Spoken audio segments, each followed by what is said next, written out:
Sa ngalan samahan ug sa Anak ug sa Espiritu Santo, ang grasya ug kalinaw sa Dios atong Amahan ug ni Hesukristo atong Ginoo maanaa kaninyo.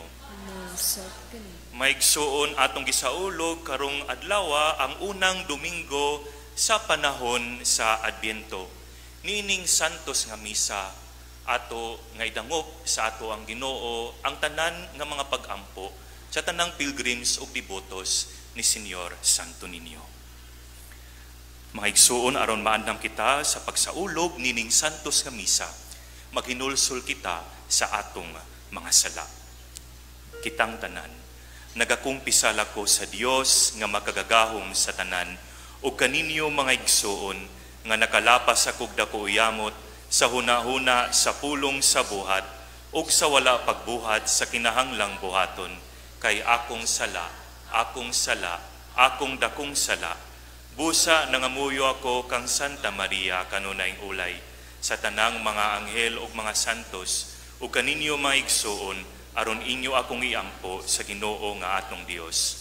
Kaluy-an unta kita sa Dios nga makagagahom sa tanan ug pasayloon sa atong mga sala. Dadon unta kita niya ngadto sa kinabuhing dayon.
Magampo kita, makagagahom nga Dios, itugot sa mga nagtuo kanimo, nga madugangan ang ilang kusog sa kabubuton na alang sa pagbuhat ug maayo, aron sa ilang pagsugat kang Kristo nga taliabot, mahimo silang tako sa paglingkod sa iyang tuo diha sa gingharian sa langit.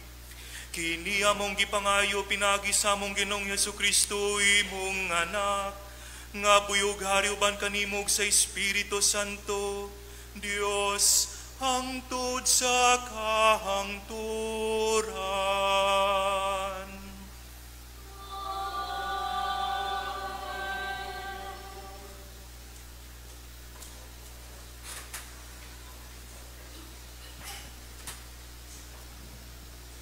Kinutlo gikan sa basahon ni Propeta Jeremias.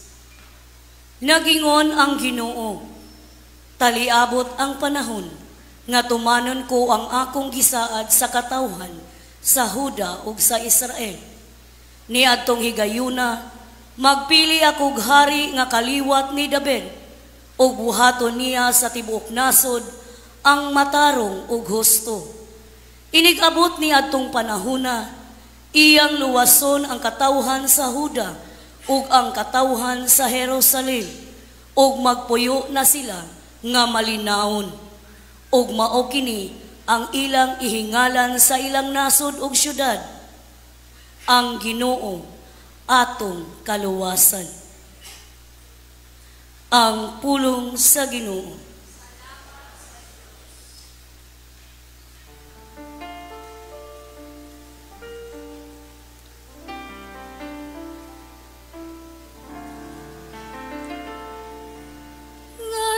Kanimo, O Ginoo,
kanimo sa tibuok adlaw.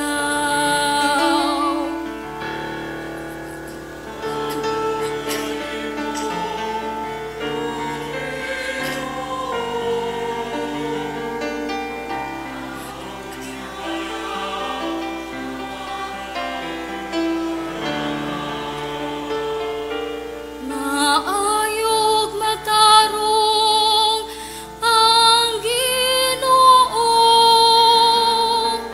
sa ingon ini nagapakita siya ngadto sa makasasala sa agianan. Nagatultol siya sa mababsanon ngadto sa katarong. Nagatudlo siya sa mababsanon sa iyang agianan.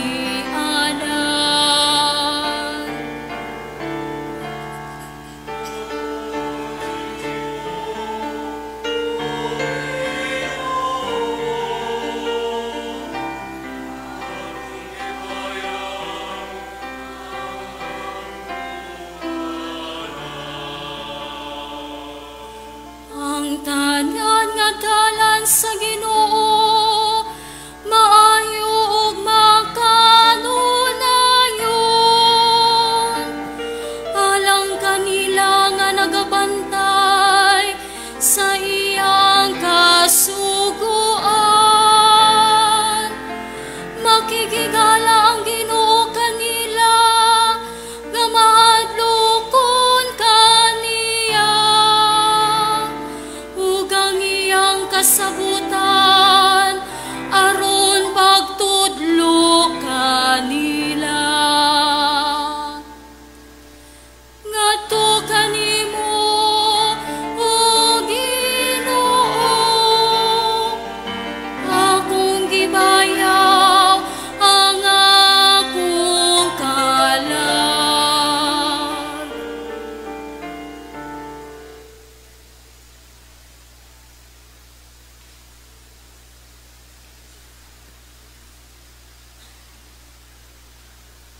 Kinutlo gikan sa unang sulat ni San Pablo ngadto sa taga Tesalonica. Hinaot unta nga ang Ginoo magdugang sa inyong gugma sa usag-usa ug sa tanang tawo, ug mahimong sama kadako sa among gugma kaninyo. Niining paagiha, lig-unon niya ang inyong kasing-kasing, ug mahingpit kamo ug mabalaan at tubangan sa atong Dios ug Amahan. Inig-anhi sa atong Ginoong Hesus Kristo sa tanang pinili niya. Sa katapusan, mga igsuon, nakatuna ninyo gikan kanamo ang pagkinabuhi nga makapahimuot sa Dios.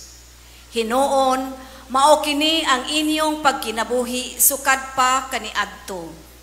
O karon sa ngalan sa Ginoong Hesus, naghangyo kami ug nag-awhag kaninyo sa pagkinabuhi ug labi pang makapahimuot sa Dios.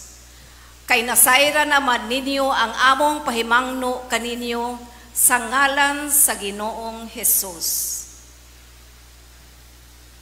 Ang pulong sa Ginoo.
Haleluya, Ginoo pakit-a kami sa imong kaluoy, ug hatagi kami sa imong kaluwasan.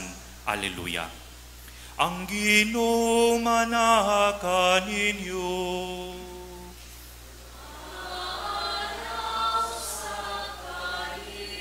Pagbasa gikan sa Santos nga Ebanghelyo, sumala ni San Lucas.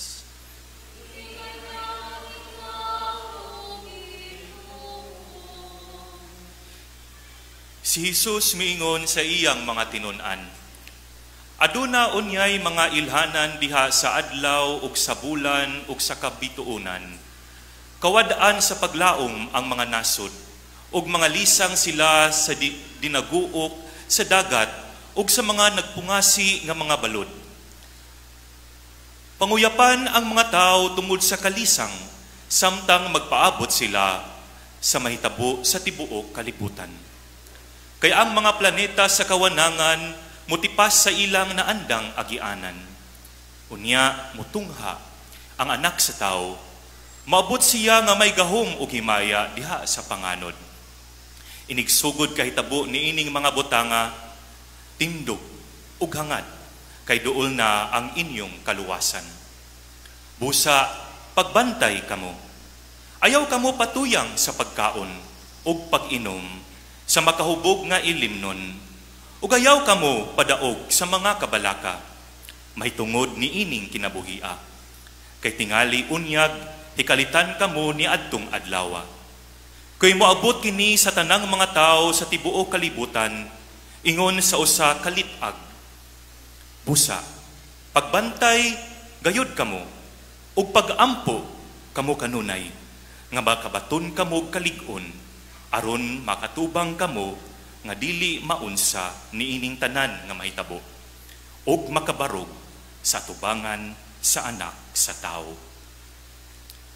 Ang Ebanghelyo sa Ginoo.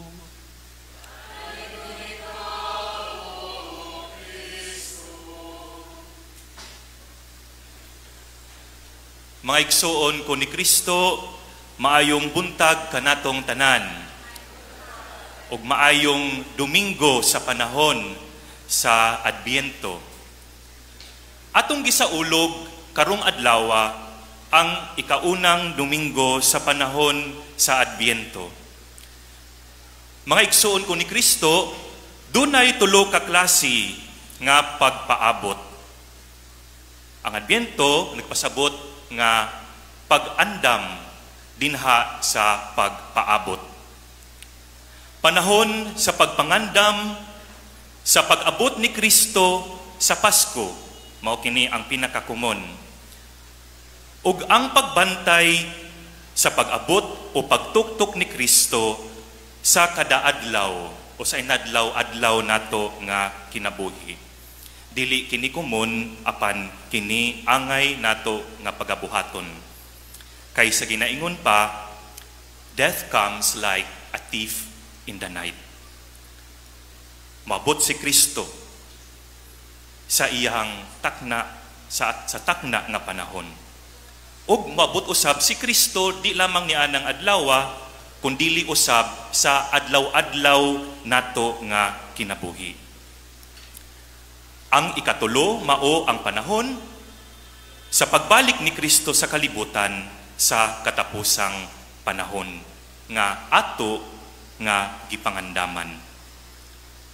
Maigsuon ko ni Kristo, asa man niining tulo ka klase sa pagpangandam, sa pag-abot ni Hesus ang atong gipuy-an. Ang paghuwat raba sa Pasko o ang pagbantay aron nga ablihan gayud nato ang ato ang tagsa-tagsa ka mga kinabuhi dinaa sa ato ang unahuna o sa ato ang kasing-kasing sa presensya ni Kristo kada adlaw. Nag-andam ba usab kita og labaw na sa tanan sa pag-abot ni Kristo sa ato ang kamatayon or in that encounter with Him. Sa atong kinabuhi, sa atong paglakaw, kada adlaw ni ining kalibutan, gipahibalo kita sa ato ang unang pagbasa ug unsaon gayud ang pagpangandam. Preparation for the coming of the Lord. Ang atong pagbasa karon nagulagway kanato ug sikinsa ang atong gipaabot. Ang ebanghelyo ni San Lucas nagkanayon. Unya ilang makita ang anak sa tao nga magpaabot nga moabot sa usa ka panganod nga may dakong gahom ug himaya.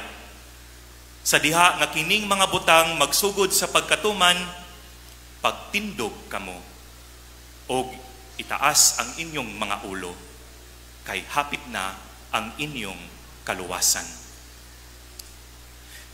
Si Jesus ang Ginoo nga kauban nato, the God with us or the Emmanuel, ang atong dangpanan.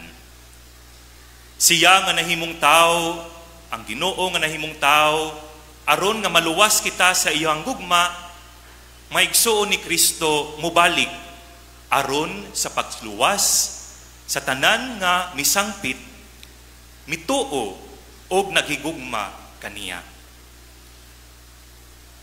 Hinaut unta maigsuon nga ang ato ang kasing-kasing, ang ato ang kinabuhi, adlaw-adlaw nga misangpit sa Ginoo, naghigugma kaniya. Ang basahon ni Propeta Jeremias nagpadayag kanato sa pagpaabot sa Ginoo nga atong hustisya. This God of justice, my dear friends, is the Lord of our righteousness. This God of justice, this Lord of righteousness, siya mao ang atong paglaom aron nga manalingsing, adunay salingsing sa tuang kinabuhi, aron nga kita adunay bag-ong kinabuhi dinhaa sa atong Ginoo. Niining panahon sa pagbantay sa pag-abot ni Kristo sa atong kinabuhi, atong pasalamatan ang atong ug pasidunggan si Jesus. Kay siya naghatag kanato og bag-ong kinabuhi, pinaagi sa iyahang kaluoy og gugma. Anindot mga igsoon, kung kita kanunay nga misalig og nagpuyo dili sa ato ang kaugalingon nga pagsabot o sa ato ang kaugalingon nga nga kusog, apan kung kita padayon nga nagpuyo o nagpuyo dinhaa sa kaluoy o sa gugma sa atong Ginoo. Kay ang hustisya sa Dios nagtinguha mga igsoon sa pagpanumbalik sa atong kinabuhi, gikan sa kagubot, gikan sa kangitngit, gikan sa sala, o gikan sa kamatayon, nganha sa pagdala kanato sa kahapsay sa atoang kinabuhi. Magdala kanato dili sa atoang kaugalingon nga kusog or isolated space, apan dinhaa sa kahayag ug sa kinabuhi ni Kristo, ang iyang kaluwasan para kanato. Ang hustisya sa Dios, the righteousness of our God, nagtinguha sa pagpanumbalik kanato ngadto sa iyahang kamatuoran, ngadto sa kaayo sa Dios, ug ngadto sa gugma sa atong Ginoo. The justice of God wants to restore our lives from disorder, from darkness, from sin, and as a consequence from death, to God's righteousness that wants to restore us to His truth, to His goodness and love. Mo kini maigsuon nga ato ang pasidunggan ang Ginoo sa ato ang adlaw-adlaw nga kinabuhi. Dili maurot ang ato ang pasidungog sa ato ang Ginoo. Og ato siya nga pasalamatan sa kadatakna sa ato ang kinabuhi tungod sa iyahang gugma o kaluoy para kanato. Ato ang pasalamatan ang Ginoo niining mga adlaw sa Adbyento. Tungod kay ato ang madungaw, tungod kay ato ang mapamalandungan ang tinugdan sa ato ang paglaom o kini walay lain kundi si Kristo nga naghatag kanato sa atong kaluwasan. Mga igsuon ni Kristo, 24 na lamang kaadlaw o Pasko na, ay December 1 man karon. Apan, kumusta man ang atong pagpangandam? Makaingon kita nga dili-dali ang pagpangandam. Dili-dali ang pagpaabot. Kay aduna kitay adlaw-adlaw nga buhaton dinha sa pagtuktok ni Kristo sa ato ang tagsa-tagsa ka mga kinabuhi. Unsa man kini. Ang ebanghelyo nag-awhag kanato. Pagmatngon kamo sa tanang panahon pinaagi sa pagampo ug sa pagtindog at ubangan sa anak sa tao. My dear friends, in our daily and patient waiting of our Lord who is truly present in our lives, we are reminded of the virtue of patience and of waiting by praying and by vigilance as we prepare to stand before Christ. Dili kini sayon o dili kini dali. Apan hinumduman nato ang grasya sa pagampo, ang grasya sa pagpaabot, ang grasya sa pagbantay. Atong hinumduman kay kini ato ang pagampo, ang ato ang pagbantay, magpanalipod kanato ug magdala kanato sa kabag-uhan sa atong kinabuhi. Mao na nga bisan og 10 ka minutos o 20 ka minutos o 30 ka minutos ato ang adlaw-adlaw makikimamat or we encounter God. Mangayo kita sa grasya sa Ginoo nga atong ipadayag nga iyang ipadayag ang iyang kaugalingon nganhi kanato. Atong ingnon ang ato ang Ginoo. Lord, in my prayer, in my vigilance, in my waiting for you, allow yourself to be revealed to me. I am before your presence and I call you. Lord, let me love. Lord, let me see. Lord, let me speak as you do. Lord, let me love. Let me see and let me speak as you do. Look into my woundedness. Lord, look into my pains. Lord, look into my darkness and reveal yourself to me. Your healing touch, your consolation, and your light, so that I can be healed, I can be free, and happy. Pagampo pagbantay atubangan sa ato ang Ginoo. Let us ask Him to reveal Himself to us and ask for the grace to love, to see, and to speak as the Lord does. O adunay kabag-uhan sa tuang kinabuhi. Because we do not rely on whatever is usual for us, but we allow God to act through us. And that is life-changing, my dear friends. Ang pag-ampo o pagbantay, mga igsoon, atubangan sa ato ang Ginoo, atubangan sa santos nga Eucharistia, o sa hilom sa ato ang tagsa-tagsa kapanimalay, leads us to an inner purification, leads us to transformation and renewal of our lives. Og magsadya gay kita, adunay paghilak,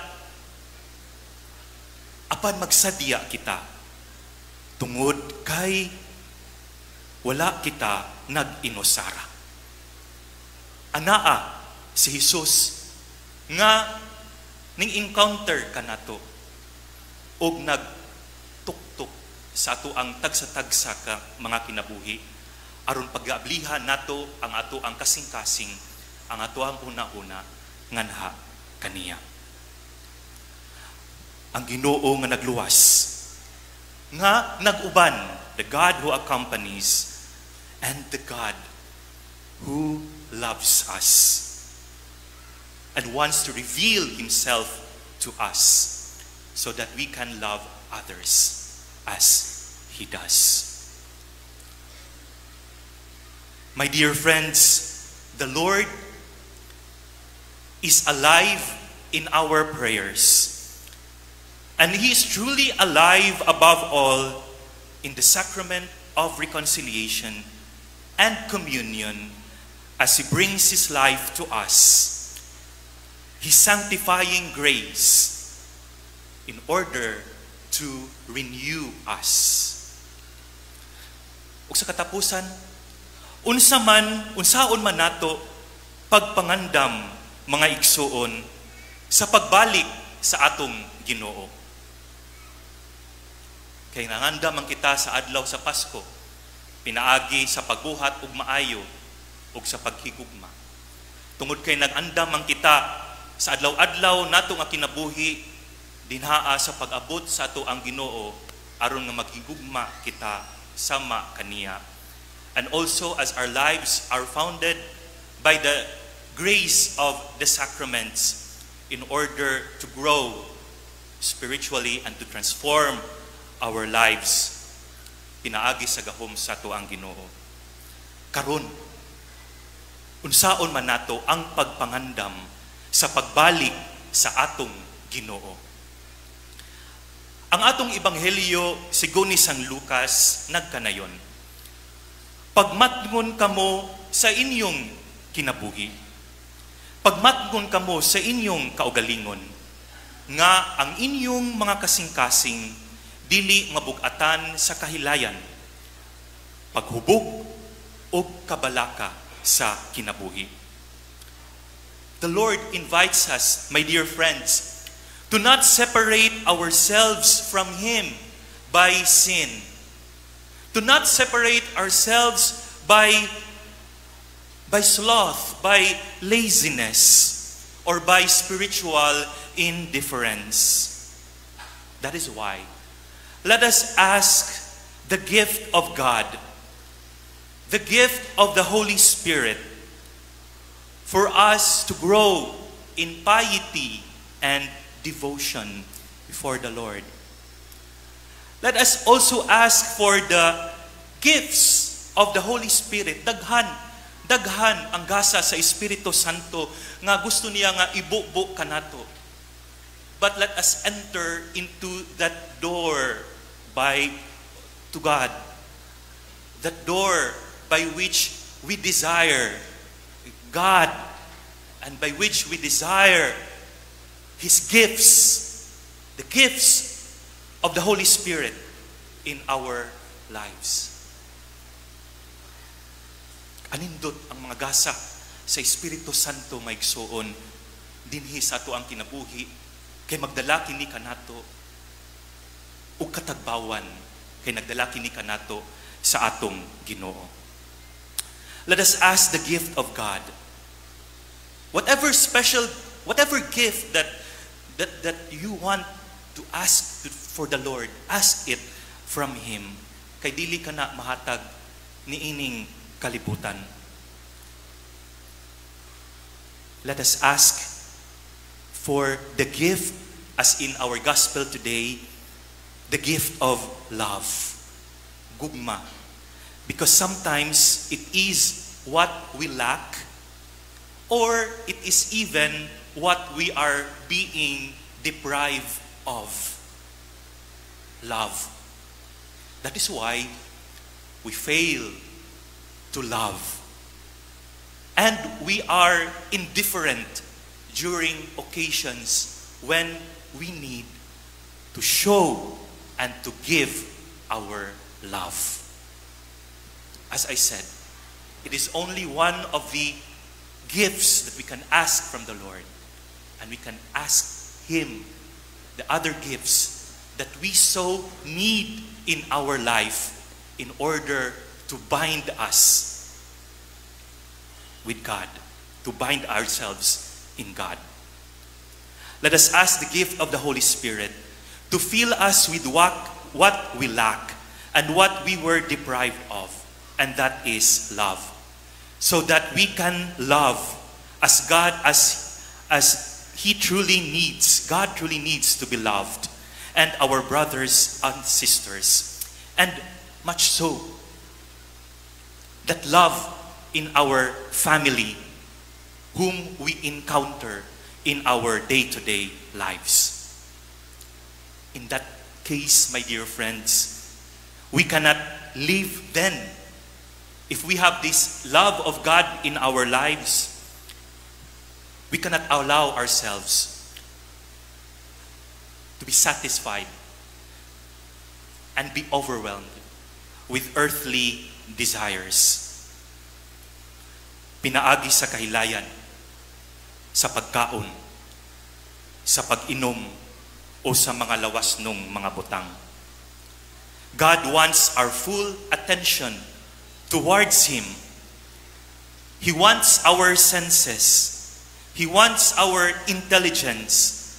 And He wants our will to be attentive to Him as we integrate our faith with our intention of loving by our actions. Kining ikatulong klase sa pagpangandam, sa pag-abot sa ato ang Ginoo, sa taknang panahon, nag-auhag kanato sa pagpabilin mga igsoon nganha sa grasya sa ato ang Ginoo. Ug dinhaa sa pagtubo sa ato ang gugma. And so let us ask the Lord that the gift of the Holy Spirit will be increased in our life. The gift of love may be increased in our life so that we can offer, so that we can consecrate ourselves to the Lord, so that we can be His instruments. And as the gospel says, we can be His servant, prepared in that final encounter with our God. Mao kana mga igsuon nga dinhaa sa ato ang pag-ampo, dinhaa sa presensya sa Ginoo o pagpabilin sa iyahang grasya, pagdawat nato sa Espiritu, sa gasa sa Espiritu Santo, mutubo kita sa gugma para sa kadausa o para sa tanan. Ug nag-auhag ka nato sa pagpuyo nga makalipay, sa pagpuyo nga makasadya at tubangan sa atong Ginoo. Let us pray, my dear friends, that in the season of Advent and in our preparation for the coming of our Lord, let us pray that we live a good life, that we live a holy life, and that we live a life that is pleasing to God, doing everything in order to glorify Him, our God. Amen. Hinaot paunta. Let us all rise. Nagatuo ako sa Dios Amahan, makagagahom sa tanan, magbubuhat sa langit ug sa yuta, ug kang Hesukristo iyang anak nga bugtong Ginoo nato, nga gipanamkon sa lalang sa Espiritu Santo, gianak ni Maria nga berhen, gisakit sa sugo ni Poncio Pilato, gilansang sa krus, namatay o gilubong, mikunsad sa mga minatay, sa ikatulo ka adlaw na banhaw, misaka sa langit, nagalingkod sa tuo sa Dios nga Amahan, makagagahom sa tanan. Gikan didto mobalik siya, aron paghukom sa mga buhi ug sa mga minatay. Nagatuo ako sa Espiritu Santo, sa Santa Iglesia Katolika, sa kaambitan sa mga santos, sa kapasayloan sa mga sala, sa pagkabanhaw sa lawas, ug sa kinabuhing dayon. Amen. Maigso ni Kristo, kay mituo man kita nga ang Dios muanhi aron sa pagtabang kanato, atong dadon ngadto kaniya ang atong mga pagampo, ug muingon kita, Amahan, patalinghugi kami. Amahan, patalinghugi kami. Nasulod ni ining panahon sa Adbyento, ang tanang mga matuuhon sa tanang dapit, makaandam alang sa pag-abot sa Ginoo. Magampo kita. Amahan, patalinghugi kami. Nga ang mga pulong ug ang mga mithi ni Kristo, makakaplag og luna diha sa kasing-kasing sa tanang katawhan nga naghinam-hinam sa pagsaulog sa Pasko sa iyang pagkatao. Magampo kita. Amahan, patalinghugi kami. Nga ang mga kanasuran nga anaa sa gubat, sa kakabos ug sa tawhanong pag-antos, makasinati sa kalinaw nga bugtong si Kristo ra ang makahatag. Magampo kita. Amahan, patalinghugi kami. Nga ang mga masakiton ug sila nga nanag-antos sa tumang kahingawa, makatagamtam na sa makaalim nga gahom sa atong Ginoo. Magampo kita. Amahan, patalinghugi kami. Nga imo untang isipon nga takos ug mapuslanon alang kanamo, nga ang halangdong Teofilo kamumot, mabayaw na ngadto sa altar sa mga santos. Magampo kita. Amahan, patalinghugi kami. Nga ang mga matuuhong nangamatay, magpuyo na diha sa kahayag nga walay pagkapalong didto sa langitnong gingharian. Magampo kita. Amahan, patalinghugi kami. Makagagahom nga Dios, sa imong kamot, gipanilipdan mo ang imong piniling katawhan. Dungga ang mga pagampo nga among gipangayo. Pinaagi ni Kristo among Ginoo. Amen. Mga igsuon, pagampo kamo, aron ang ako ug ang inyong sakripisyo dawaton unta sa Dios nga Amahan, makagagahom sa tanan. Tuntas sa Ginoo sa sakripisyo ikan sa mga kamo, alang sa pagbayad siya, alang sa atong kapuslanan sa tibok santos nga simbahan. Dawata Ginoo ang magasa nga among gihalad, gikan sa imong mga hatag, ug ang nagpulos sa among pagalaga dinhi, mahimon talang kanamo nga pasalig sa ganti sa kaluwasang tunhay. Kini among gipangayo, pinaagi ni Kristo among Ginoo.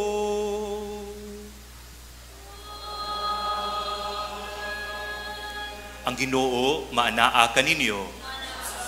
Ibayaw ang inyong mga kasing-kasing. magpasalamat kita sa Ginoong atong Dios. Akay ug mataro. Santos nga mahan, Dios nga tunhay, ug makagagahom sa tanan. Angay ug matarong gayod nga magpasalamat kami kanimo, kanunay ug sa tanang dapit, pinaagi ni Hesukristo among Ginoo. Kay sa iyang pagpaubos aron pagpakatipon kanamo sa magtao, gituman niya ang laraw nga gihimo mo kaniadto, o gibuksan niya alang kanamo ang dalan sa kaluwasan. Karon malaumon nga ang gisaad nga kaluwasan makabot namo. Nagapaabot kami sa adlaw kanus as si Kristo among Ginoo mubalik dinhi nga mahimayaon. Ug busa uban sa mga anghel sa langit nagasangyaw kami sa imong himaya, duyog sa ilang walay hunong nga pag-awit.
Santos gid ikaw Ginoo ang tuburan sa tanang kasantos. Ipadala ang imong espiritu aron pagsantos niining mga gasa, aron mahimo kini alang kanamo nga lawas ug dugo ni Hesukristo among Ginoo. Sa pagpasakit sa iyang kaugalingon mikuha siya og pan, mipasalamat kanimo, mipikas ug mihatag niini ngadto sa iyang mga tinun-an ug miingon. Dawata kini ninyo nga tanan ug kana. Kay kini mao ang akong lawas nga itugyan alang kaninyo.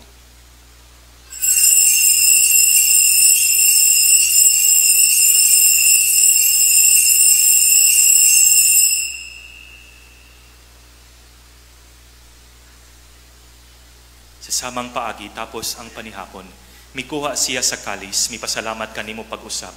Mihatag niini ngadto sa iyang mga tinun-an ug miingon. Dawata kini ug panginom kamo nga tanan gikan niini, kay kini mao ang kalis sa akong dugo. Sa pag-u ug tunhay nga kasabutan, ang dugo nga iula alang kaninyo alang sa tanang mga tao aron ang mga sala mapasaylo. Buhata kini aron paghandom kanako.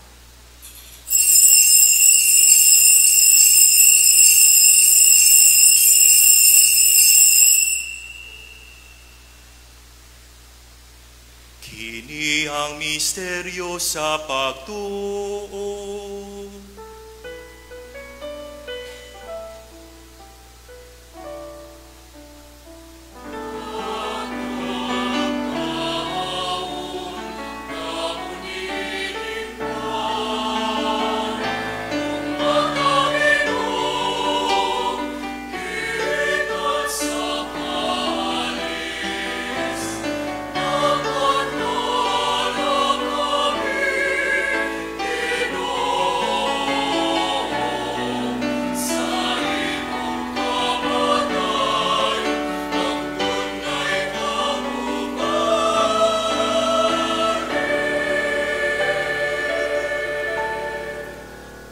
Aron paghandom sa kamatayon ug pagkabanhaw ni Hesukristo, nagahalad kami kanimo amahan ni ining pan sa kinabuhi ug kalis sa kaluwasan.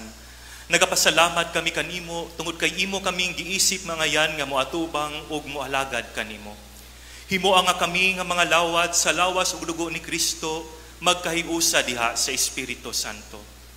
Hinumdumi Ginoo ang imong simbahan sa tibuok kalibutan. Himua nga mahingpit kami diha sa gugma uban ni Francisco among Papa, ni Jose among Arsobispo, ug sa tanang mga pari. Hinumdumi usab ang among maigsuon nga nangamatay. Malaumon nga mabanhaw sila ug ang tanang nangamatay diha sa imong kaluoy. Dad-a silang tanan sa pagsudong sa kahayag sa imong naw. Kaluyi kaming tanan, himoa kaming angayan nga makaambit sa kinabuhing tunhay, uban ni Maria ang inahan nga ulay sa Dios, uban ni San Jose iyang bana, uban sa mga apostoles ug sa tanan nga mga santos nga nagatuman sa imong kabubuton latas sa katuigan. Uban kanila amo ikaw nga daygon ug amo ikaw nga himayaon, pinaagi ni Hesukristo imong anak. Pinaagi kaniya uban kaniya ug diha kaniya, gihatag nganha kanimo makagagahom nga amahan, diya sa kayusa sa Espiritu Santo, ang tanang dungog ug himaya, hangtod sa kahangturan.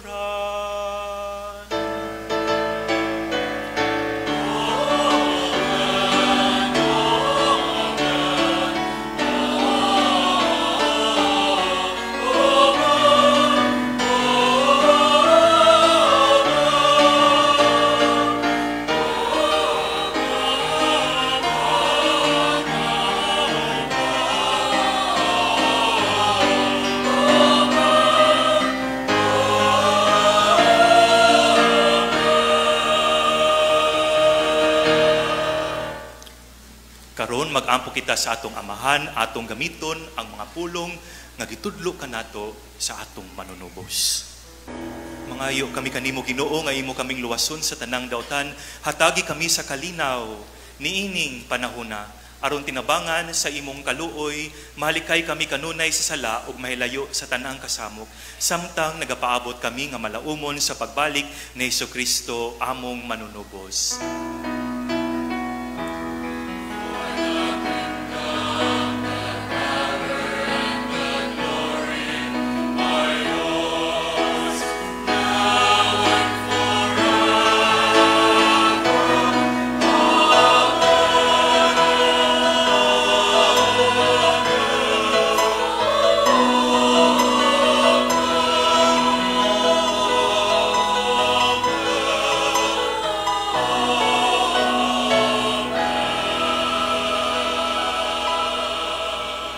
Ginoong Hesukristo, nag-iingka sa imo mga apostoles, ang kalinaw, ibilin ko kaninyo, ang akong kalinaw, ihatag ko kaninyo. Ayaw tanawa ang among mga sala, kundili ang pagsalig sa imong simbahan, ug sibo sa imong kabubuton, hatagi kami sa imong kalinaw, ug kahiusa ikaw nga buhi ug hari hangtod sa kahangturan. Amen. Ang kalinaw sa Ginoo sa kanunay maanaa kaninyo. Manausap kanina. Ipakita ta ang pag-inigsunay. Peace be.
mga igsoon ni Kristo, kini mao ang kordero sa Dios nga nagawagtang sa mga sala sa kalibutan, bulahan ang gidapit alang sa panihapon sa Ginoo.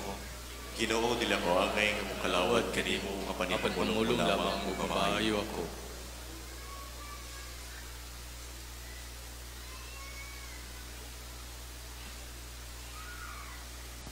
Magampo kita.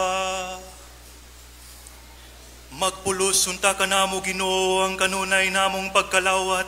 Pinaagi nini kami nga nagpuyo panining kalibutan nga lumalabay. Matudluan unta nimo sa paghigugma sa mga butang nga langit ug tunhay. Kini among gipangayo, pinaagi ni Kristo among Ginoo.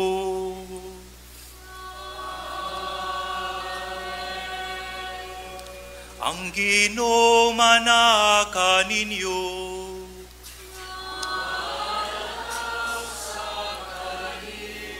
Iduko ang inyong mga ulog atong pangayoon ang panalangin sa Dios. Manalangin kaninyo ang Dios nga magagawom sa tanan, ang Amahan ug ang Anak ug ang Espiritu Santo. Tapos ng misa dada ang kalinaw ni Kristo.